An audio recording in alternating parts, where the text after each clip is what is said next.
مبارک فرمای پنځه شیونه داسې دي چې هغې ته کتل عبادت دی. زمزم اوبو ته کتل عبادت، بیت الله شریف ته کتل عبادت، قرآن ته کتل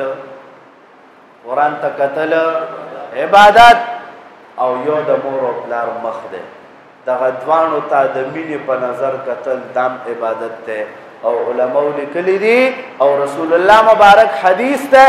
رسول الله مبارک فرمای کم سړي چې خپل مور او پلار ته د ثواب په نیت او د مینې په نظر وکتل، الله جل شانه دغه سړي ته د یو حج او د یو عمرې برابر ثواب.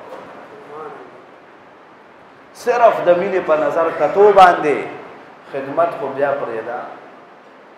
نو الله فرمای ولا تنهرهما، او تاسو مور او پلار مرټئ، سختی خبرې ورته مه کوئ.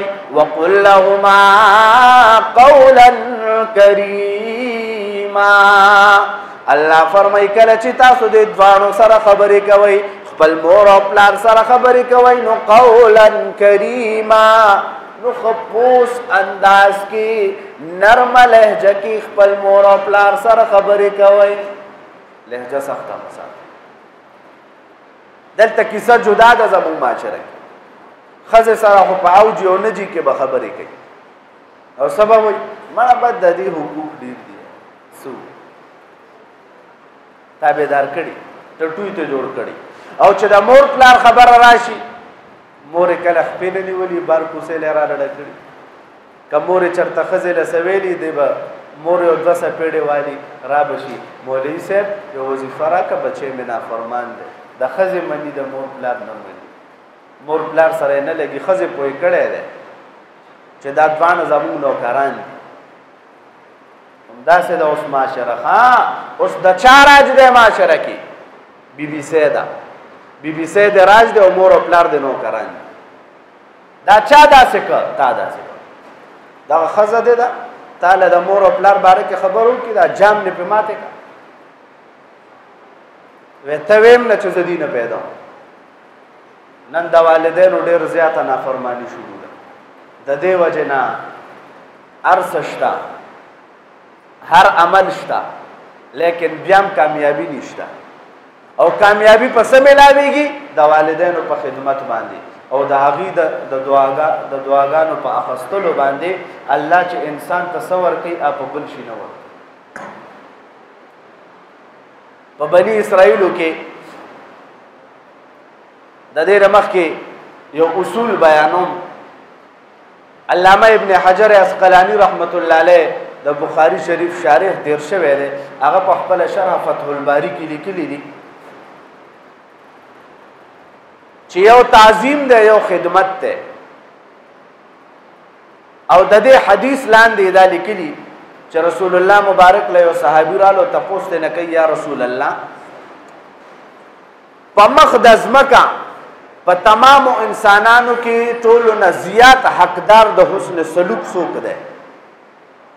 رسول الله مبارک ولا فرمای امکا، ستا مور ده. دویم ځل ته نه بیا تپوس کوي یا رسول الله د دې نه پس بیا څوک حقدار دی؟ بیا رسول الله مبارک فرمای امکا، ستا مور ده. دریم ځل ته نه بیا تپوس کوي یا رسول الله په دې مخ د ځمکه تمامو انسانانو کې د ټولو نه زیات د حسن سلوک حقدار څوک دی چې زه ورسره وکړم؟ رسول الله مبارک ولا بیا دریم ځل یې وفرمیل امکا، ستا مور ده. څلورم ځل ته نه بیا تپوس کوي یا رسول الله بیا څوک دی؟ بیا ولا په څلورم ځل وفرمیل چې ستا پلار دی. درې ځلې څه وویل؟ په څلورم ځل. د دغه حدیث لاندې حافظ ابن حجر عسقلاني رحمت الله علیه لیکلي دي چې د دغه حدیث نه معلومیږي چې د مور مرتبه په خدمت کې د پلار نه اوچته ده. پلار دویم نمبر کې، اول نمبر کې مور. او یو اصول بیان کړي دي د علماو. اصول دا دي چې یو طرف ته تعظیم دی، بل طرف ته خدمت دی. پلار د ده به تعظیم کې. تعظیم څه ته وایي؟ تعظیم دیتا وي چې کله د پلار ناسي خپې به نه غځې، د زړه نه به ادب او احترام کې. کله چې د پلار ملاستي سر له به نه کښېنې، پلار دې چې ناست وي د هغه مخکې به تیزه خبره نه کې، پلار دې چې ناست وي د هغه مخکې به سترګې نه راوباسي، که پلار دله څه خبره وکړي او جي نه جي کې به جواب ورکې، دا تعظیم دی. او وی د والدې د هغې به خدمت کې. ولې؟ ځکه وی والده چې د دې ډېر زیات تعلقي د بچي سره، څومره تکلیفونه د بچي د پیدا کېدو نه والې تر 3-4 کالو پورې دا څومره تکلیفات چې مور برداشت کوي هغه عمره پلار نه برداشت کوي.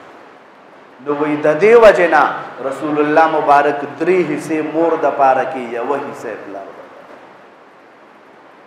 مور ته به تحفې تحایف هم ډېر ورکې د پلار په نسبت. او بله ده چې دا مور چې دې سره د بچي راز باز هغه د پلار په نسبت زیات دي. مور سره بې تکلفي زیاتې کمې خبرې چې بچی پلار ته نشي کولی هغه خبرې په اسانه مور ته کوي. نو وایي د دې وجې نه د مور به خدمت کې او د پلار به څه کې تعظیم کې ادب به یې کې د زړه نه.